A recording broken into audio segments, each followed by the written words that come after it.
This is White Plains Week, the weekly roundup of White Plains, Westchester, and world news. With John Bailey, editor and publisher of the daily internet newspaper White Plains Citizen Net Reporter, WPCNR.com.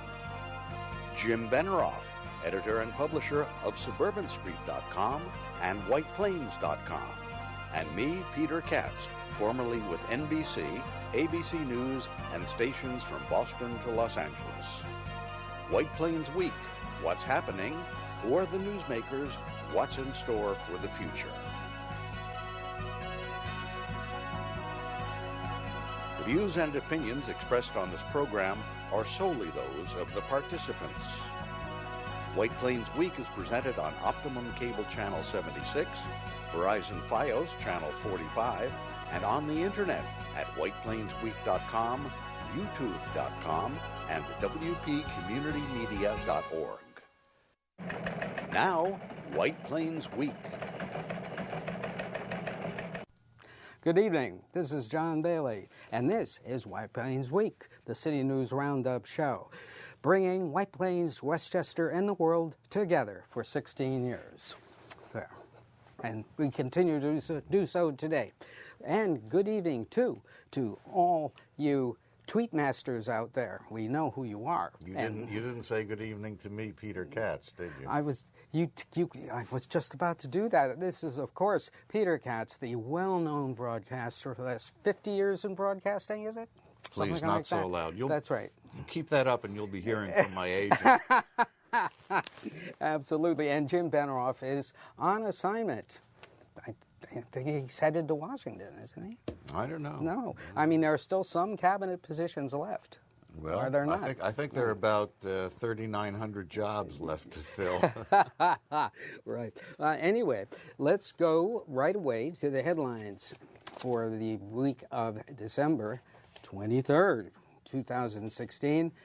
White Plains Common Council approves Judge Joanne Freya for a third 10-year term on the city court and approves Elizabeth Schallenberger to replace Judge Leak, who is retiring.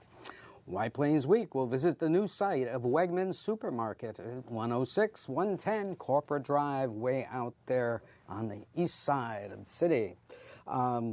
Councilwoman Lecuona reacts to the downtown transit district strategy presented December 16th. New Yorkers don't want Governor Cuomo to run for president, according to a Quinnipiac College poll. We'll have Peter Katz's weekly feature, Trump in Transition. City sales tax receipts through November are on target to meet 2015-16 numbers. And the county is up only 0.75% from 2015, but they predicted 14%, and that's a problem when you are a little too optimistic.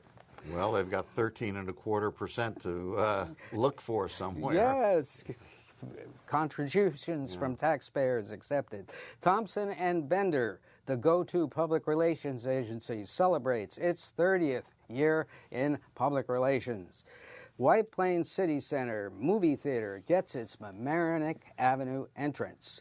The former Briarcliff Manor police officer is accused of killing 4 men in a drug conspiracy by the FBI. County legislator David Gelfar of the 6th County Legislative District says in a press release, Standard Amusements, the Playland suitor, is not backing out of the Playland deal. A Recreation and Parks official says Standard Amusements will take over the park in 2018, not 2017.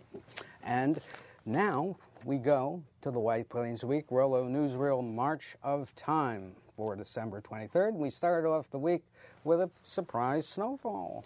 3 inches. Not a white Christmas, because not a white Christmas. The surprise snowfall, the snowfall was followed by warmer temperatures, which melted a lot of it. You still see some on grassy areas around town, but the roads are clear, sidewalks are okay. It looks like a good travel weekend for as we're heading into the Christmas weekend. They're saying that Christmas Day is going to be in the mid-40s with some sunshine. Yes, perhaps golf is in order. Up here. Could be. All right. Well, let's go to our first story today, and we interviewed Milagros Lecuona, the councilwoman from White Plains, on People to Be Heard this week.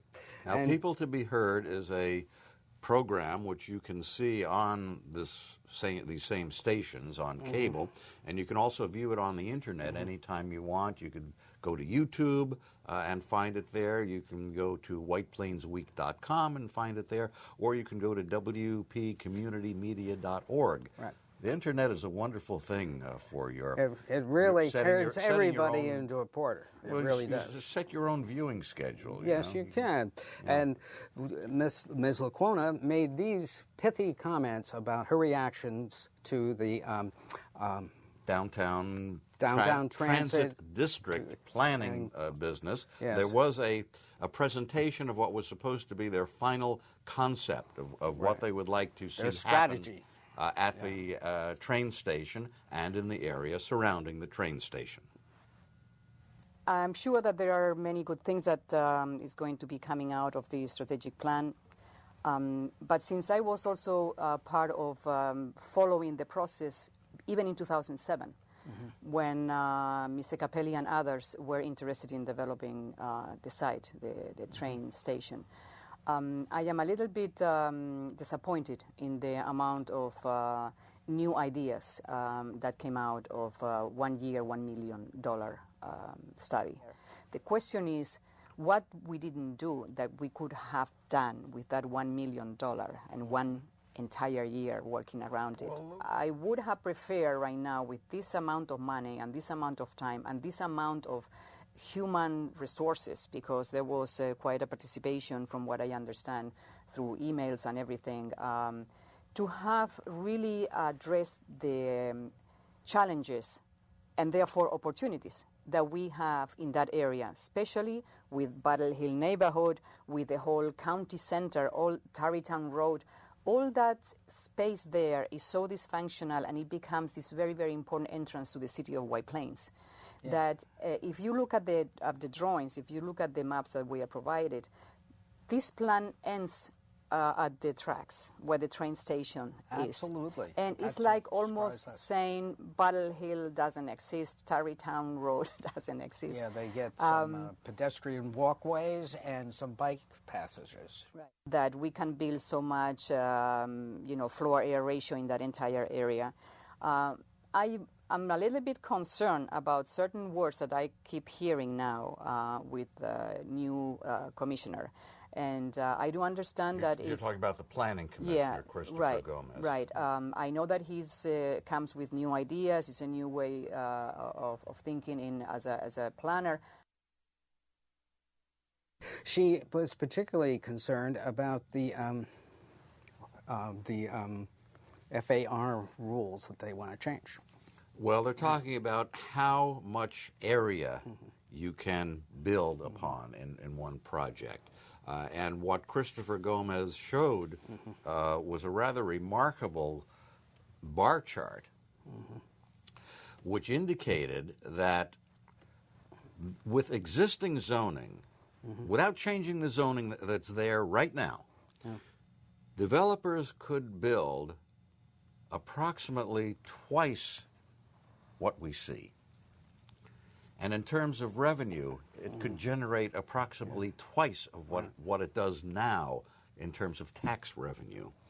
But he showed by going to a further density, allowing more stuff to be built in the same area. Right, stepping back. FAR means floor area ratio. Yeah, right. We could have approximately 5 times the density on that site, bringing in something more than $250 million a year in tax revenue just from this one part of town. Yes, dangling a huge bunch of carrots for changing the zoning, I might add. But she brings up some good points about that, because she says when you get the floor area ratio set to a certain standard, and you tell developers what to build, then you do not get great architecture. Well, you may or may not get great architecture, but nonetheless, her point was that what they presented really has some holes in it that need to be filled in order to have a good, solid vision for this redevelopment, which is moving forward. You can see the entire interview where she covers more on the transit district, but also talks about some other issues in the city. The show is called People to Be Heard, and again, you can search for it on YouTube. You can see it on whiteplainsweek.com. Yeah, just click on. You can see it on wpcommunitymedia.org. Right.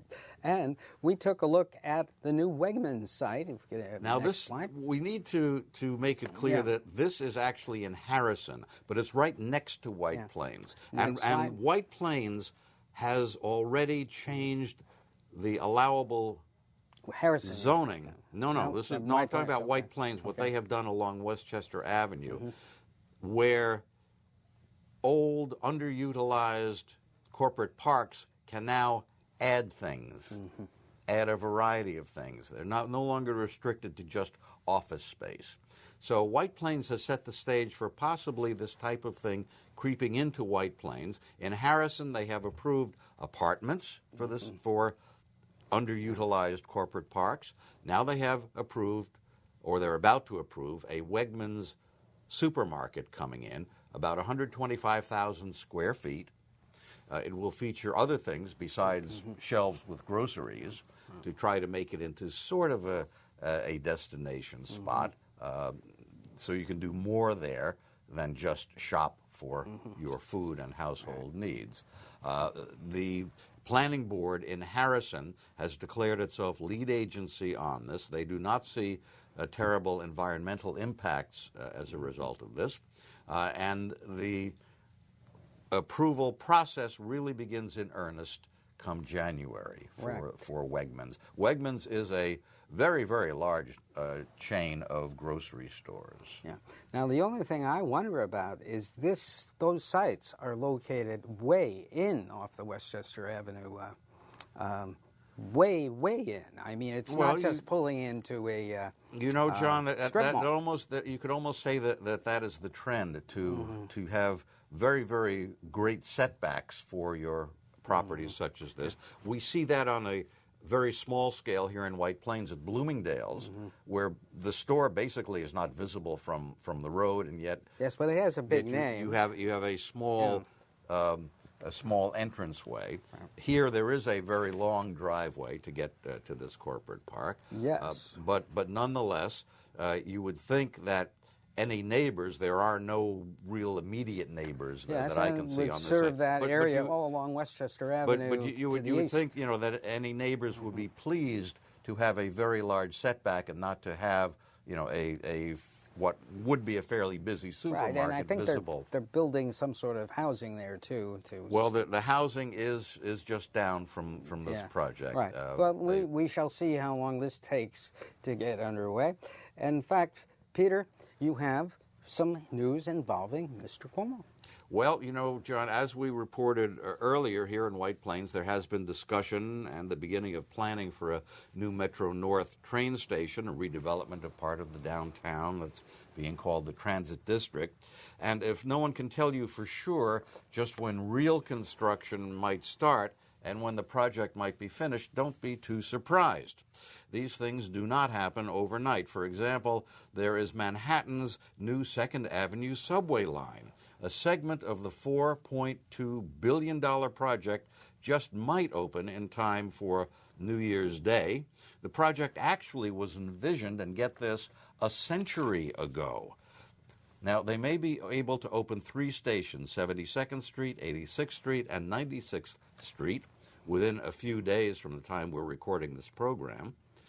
On Thursday, yesterday of this week, Governor Cuomo, other politicians, MTA officials, construction workers, and residents of the area gathered at the 96th Street station for a ribbon cutting. And here's a bit of what Cuomo said. The idea started 100 years ago, that there should be a 2nd Avenue subway. And then it was fits and starts ever since. Along the way, there was a 2nd Avenue elevated line and a 3rd Avenue elevated line that they took down in the 40s because they were going to build the subway on 2nd Avenue, except they forgot to build the subway on 2nd Avenue. So you took down the elevated lines, and now you had all that volume on the east side going to Lexington Avenue. And that's why the 4, 5, and the 6 are the most heavily traveled lines in the world because of the fact that the 2nd Avenue subway never materialized. What the tenants and the neighbors and the businesses endured for years, I can't tell you, only New Yorkers could have dealt with that. We're going to remind New Yorkers that there is nothing that we cannot do in this state when we put our mind to it, and we're not going to take no for an answer. We're going to show you how dreams become a reality. Be here New Year's Eve, be here New Year's Day, and let's start the new year the right way. Thank you, and God bless you. Now, that, of course, was an achievement for Cuomo, to actually be able to see a train run on the new 2nd Avenue subway line, if indeed they're able to do that for New Year's Eve, New Year's Day. And we will find out, of course. But nonetheless, that's a Cuomo accomplishment. That's what he's trying to position himself as. Well, same thing with the Tappan Zee Bridge. Trying to position himself as a Cuomo accomplishment here. Well, he's accomplished perhaps being the earliest person ever polled as to whether he's going to run for president. Well, so, some say all of these things that we're seeing happening on the Cuomo watch in Albany are designed to help boost his chances for running for and capturing the presidency in a few years from now. New Yorkers don't want him to. But they're right. There was a Quinnipiac poll released just a few days ago, and it shows that Cuomo really does not have the support he might like at this stage of the game. Here's the press release. To run for president.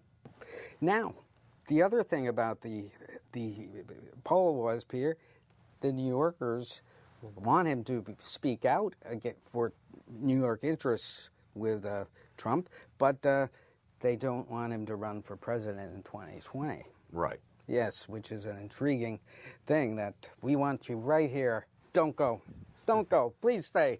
Right. So now it's time for the feature All America's Watching Weekly. Trump in Transition. Speaking of the presidency, well, this has been quite a week in the Trump in transition situation as Donald Trump inches closer and closer to the White House. It was announced by the Trump people that the Mormon Tabernacle Choir and the Rockettes will be performing at the Trump inauguration. There had been talk and reporting, actually, in the entertainment media that A-list entertainers are refusing to perform at the Trump inauguration.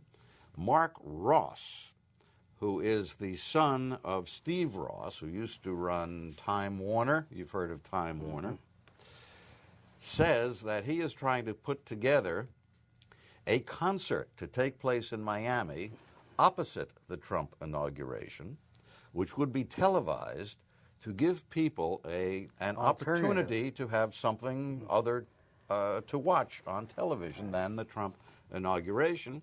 Ross says that he has the A-listers, the biggest of the big entertainers, just calling and cajoling and begging to be part of this. Pick me, please. He says he's raising the money to try to do this. We will see if that actually happens.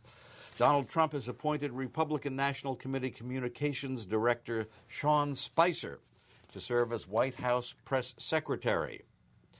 Trump's campaign spokeswoman Hope Hicks will become Director of Strategic Communications.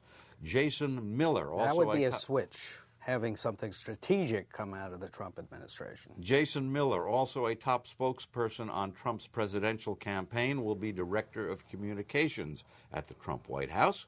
Trump social media expert Dan Scavino will be Director of Social Media. Kellyanne Conway, who we've seen on the talk show circuit for months now, his campaign manager, will be a counselor to the president. Many remember her from having worked on the Ted Cruz campaign. Trump has announced that China critic Peter Navarro will lead the White House office overseeing American trade and industrial policy.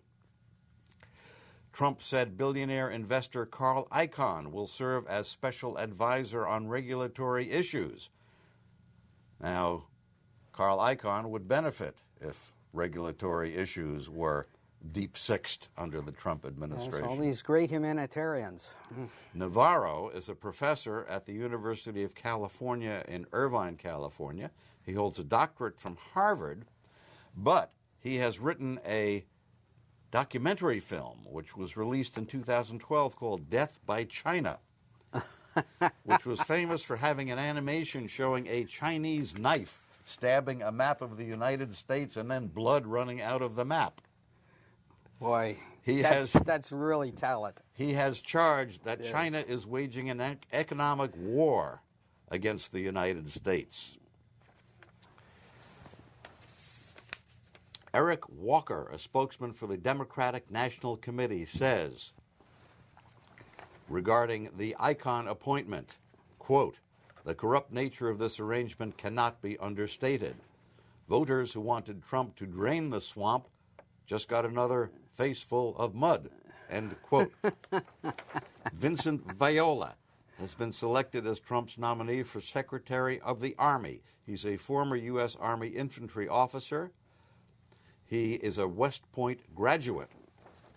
Trump has chosen South Carolina Representative Mick Mulvaney to be director of the White House Office of Management and Budget. He is a fiscal conservative. He was an outspoken critic of former House Speaker John Boehner. David Friedman has been chosen as Trump's nominee for U.S. Ambassador to Israel. He's a controversial figure. He has been one of Trump's top advisors on the U.S.-Israeli relationship. He speaks Hebrew fluently. However, some say he's way too hawkish to be doing anything in the Middle East. Trump has selected Representative Ryan Zinke to be Interior Secretary. He is a first-term Republican. He is from Montana. He is a proponent of keeping federal lands as federal lands. That puts him in odds with a lot of the conservative GOP. He is a former Navy SEAL commander. Trump has chosen former Texas Governor Rick Perry as his nominee for Energy Secretary. Perry, of course, is from a leading oil-producing state. Perry proposed eliminating the Department of Energy, which he now has now he doesn't have to go to work. All he has to do is close it. The Department of Energy, of course, is responsible for the country's energy policies, and it oversees the nuclear weapons program. Stephen Miller has been chosen as Trump's senior advisor to the president for policy. He has been a key advisor in the past to several members of Congress, including the Attorney General pick, Jeff Sessions. Trump has nominated Gary Cohn, president of, ready for this, Goldman Sachs, as director of the National Economic Council. Yes, we're in good hands, folks. Trump spent a lot of his campaign criticizing Goldman Sachs. Yes. He said Goldman Sachs was part of the financial system that had hurt the working class. Yes. And so now, Gary Cohn, president of Goldman Sachs, would become director of the National Economic Council. He has seen the light, obviously. Right-wing radio personality Rush Limbaugh proclaimed this week that Trump really won the popular vote, even though Hillary Clinton leads him by about 2.9 million votes. Limbaugh said all the votes in California and New York should not count. Now, using Trump's logic, he now needs to admit that Hillary Clinton beat Trump in the Electoral College because the electoral votes in Pennsylvania, Michigan, and Wisconsin shouldn't count. Also this week... Wait, no, that's enough already. Also this week, there was a surge of people signing up for Obamacare. Yes, that's because going to create a problem. People want to get in before Trump and the Republicans do Right. away with it. Most important this week, Trump tweeted that the U.S. needs to strengthen and expand its nuclear capability, raising fears that Trump and the radical militarists he's surrounding himself with will want to start a new nuclear arms race with all of the inherent risks of touching off a nuclear conflagration. But the defense industry will make a ton more money if they do that. Right. Now, locally, we appointed 2 judges this week.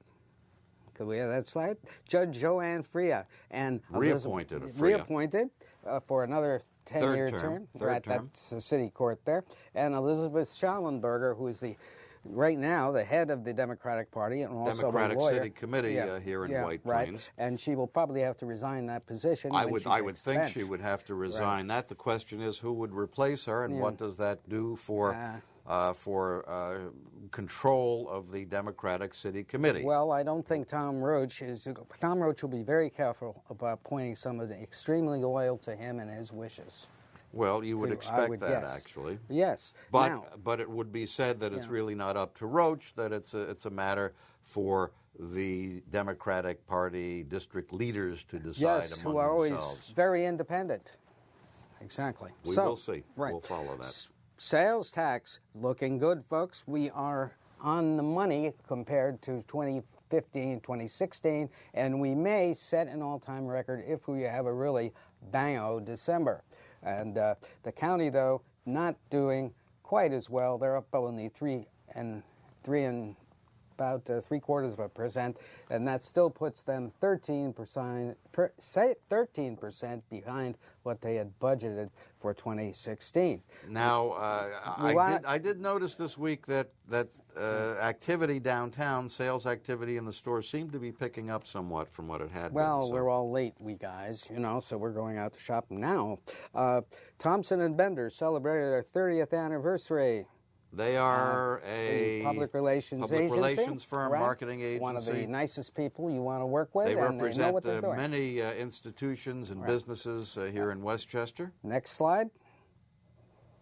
And that was the gala that was held over at the Equus Castle in Tarrytown. Right? Great thing. That's the picture of the Thompson and Bender staff. And here's a picture of them with the county executive. On the left. Jeff Thompson to the executive's left, and Liz Bracken Thompson, and Dean Bender. Now, we have a new entrance on Mamaroneck Avenue to the theater, and that's what it looks like, ladies and gentlemen. You can go in. There's go up the escalator to the movie theaters that had been planned way back in the original plans, and finally it has been executed. The new canopy out front, much more attractive when you want to go to the movies. Not exactly Lowe's Jersey City, but it's still a big improvement. Martin Luther King breakfast. Don't forget to go. We really need that breakfast this year. And, of course, on VOX, I will see you on Tuesday morning. On the radio. Well, John Bailey, Peter Katz. Good night for White Plains Week. This has been White Plains Week, news and commentary about White Plains, Westchester, and the world. The views and opinions expressed on this program were solely those of the participants. White Plains Week, produced by White Plains Citizen Net Reporter, and presented on Optimum Cable Channel 76 and Verizon Fios Channel 45.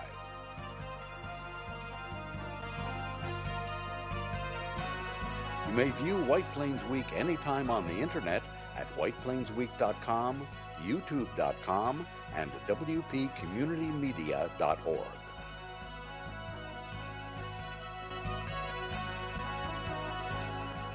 For White Plains Week, this is Peter Katz speaking.